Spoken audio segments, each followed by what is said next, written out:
Do të lind dielli nga perëndimi. Mëngjesi i asaj dite është errësirë, mëngjesi i asaj dite është natë. Do të friksohen njerëzit, do të trishtohen njerëzit. A e dini ku shkon dielli kur perëndon? Allahu e ka bërë që dielli të lind ka lindja.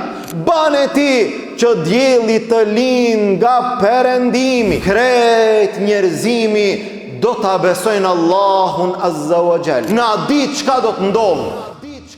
Innal hamdalillah nahmaduhu ta'ala wa nasta'inuhu wa nastaghfiruh wa na'udhu billahi min shururi anfusina wa min sayyiati a'malina.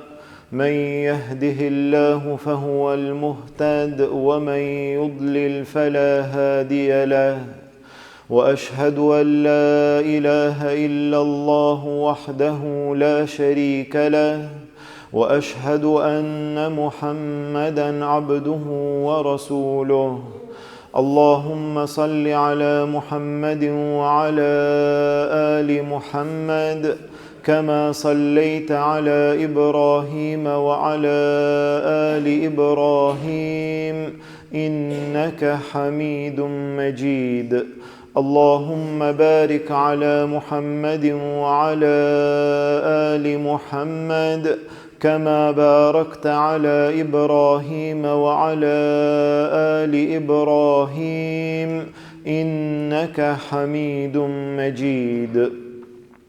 Falënderimi i takon Allahut subhanahu wa ta'ala, atë falenderojmë dhe vetëm prej tij ndihmë dhe falje kërkojmë. Salavatet dhe selamet tona ja dërgojmë dashurit ton Muhammedit sallallahu alaihi wasallam, familjes tij, shokëve të tij dhe gjithë atyre që e pasojnë rrugën e tij deri në ditën e gjykimit. Vëllezër të nderuar, nuk ka dyshim se një ditë do të përfundon çdo gjë. Nuk ka dyshim se një ditë çdo krijesë do t'i dorëzon shpirtin Allahut Azza wa Jall. Nuk ka dyshim se një ditë do të ndodh kiameti. Kur do të ndodh kiameti, Allahu Azza wa Jall na njoftoi për disa shenja, për disa gjëra, për disa ndodhi të cilat do të ndodhin në prag të kiametit, e që ditën e kiametit e di vetëm Allahu Azza wa Jall. Pejgamberi sallallahu alaihi wasallam në një ditë prej ditëve i pa sahabët duke biseduar, duke përkujtuar. Çka jeni duke përkujtuar? Than ja Rasulullah, jemi duke përmendur dhe përkujtuar kiametin. Tha pejgamberi sallallahu alaihi wasallam, nuk do të ndodh kiameti derisa të shfaqen, derisa të paraqiten 10 shenjat e mëdhaja të kiametit. Kemi përmendur, do del Dejjalli, do të zbret Isai alayhi salam, do të dalin populli Ya'juj edhe Ma'juj, do të paraqitet tymi, do të ndodhin 3 shafitje, një shafitje në lindje, një në perëndim dhe një në Gjezirën Arabe, dhe ngelen dhe 3 shenja të mëdhaja të kiametit. Do të ndodhin ato të cilat i ka lajmëruar pejgamberi sallallahu alaihi wasallam si shenjë e madhe e kiametit, e çuditshme, e trishtueshme, e frikshme. Është momenti, është dita në të cilën do të lind dielli ka perëndimi. Do të lind dielli nga perëndimi.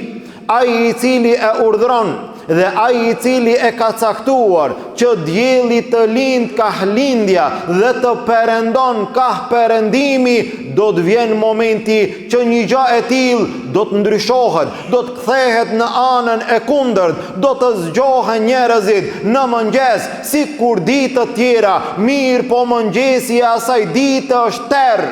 Mëngjesi i asaj dite është errësirë, mëngjesi i asaj dite është natë. Do të friksohen njerëzit, do të trishtohen njerëzit, do të vjen dreka, mirë po dita nuk bëhet, mirë po ngjyra e bardhë nuk duket, do të vjen ikindia, mirë po errësira çdo gjë e ka mbuluar, do të lind dielli nga perëndimi.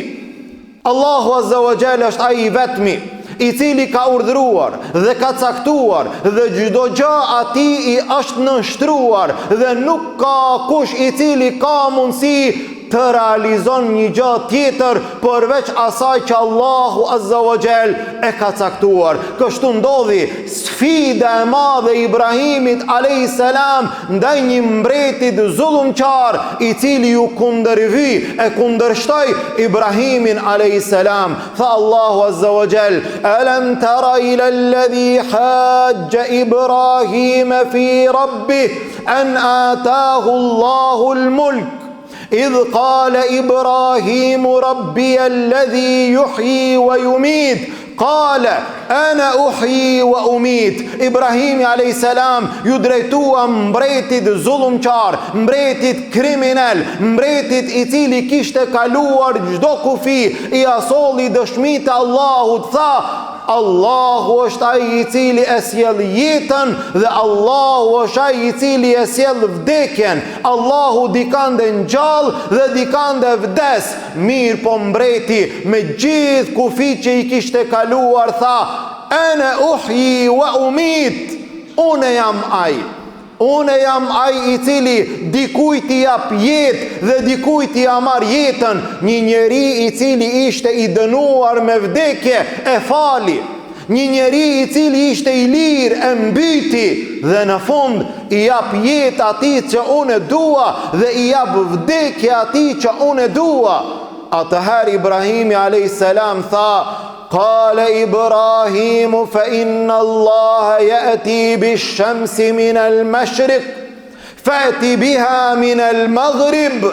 Allahu e ka bo që dielli të lind ka lindja. Bane ti që dielli të lind nga perëndimi. فبهت الذي كفر. Atëherë zullumqari e mbylli gojën. Allahu e ka bo që dielli të lind ka lindja.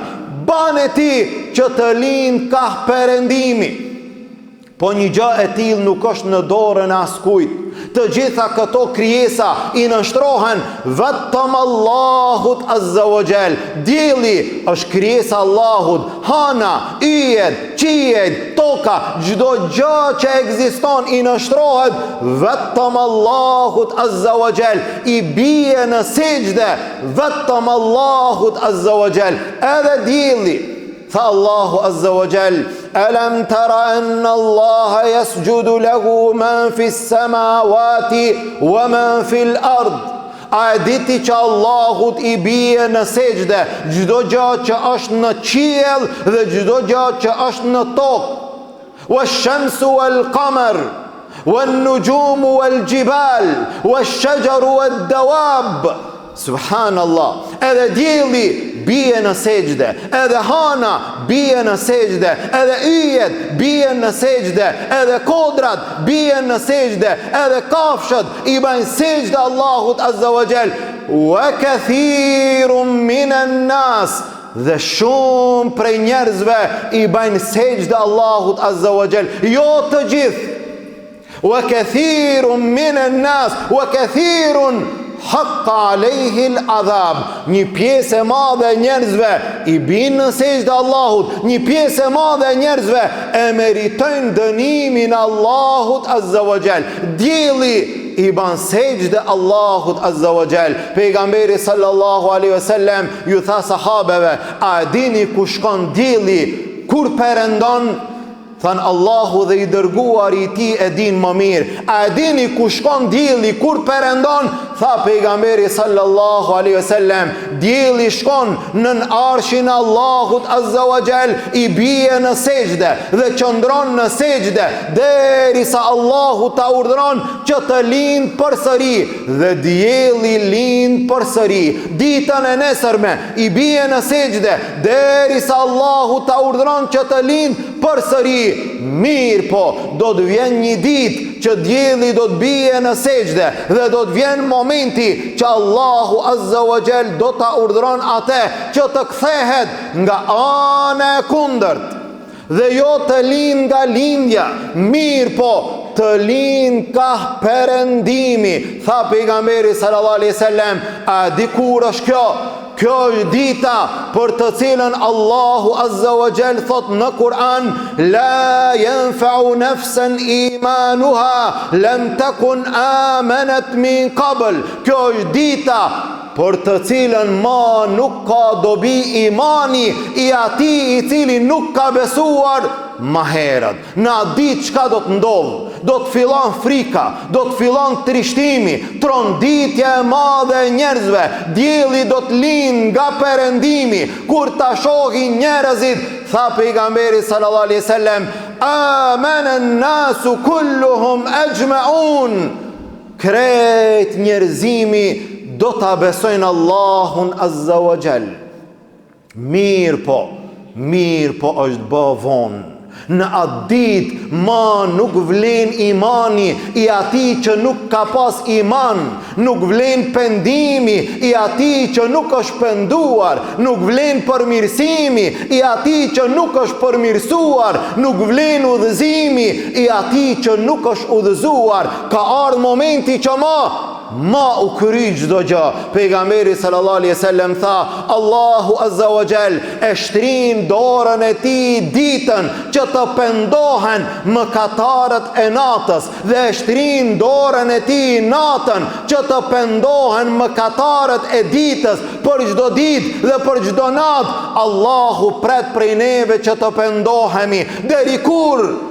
Deri ditën në të cilën do të lind dielli ka perëndimi. Ma nuk vlen asgjë. Njerëzit do të udhëzohen, njerëzit do të besojnë, njerëzit do të pendohen, mirë po pendimi i tyre nuk vlen. Në atë ditë, apo pak kohë pasaj, pejgamberi sallallahu alaihi wasallam na njoftoi edhe për një shenjë të madhe të kiametit, e cila është dalja e një kafshe, dalja e një shtaze prej toke, e cila do t'i vulos njerëzit në fytyrat e tyre. Ai që është musliman dhe ai që është kafir, njerëzit ma do të dallohen dhe do të thonë: e pashat muslimanin dhe e pashat jo muslimanin. Tha Allahu Azza wa Jall: wa idha waqa'a al-qawlu alayhim akhrajna lahum dabbatan min al-ardi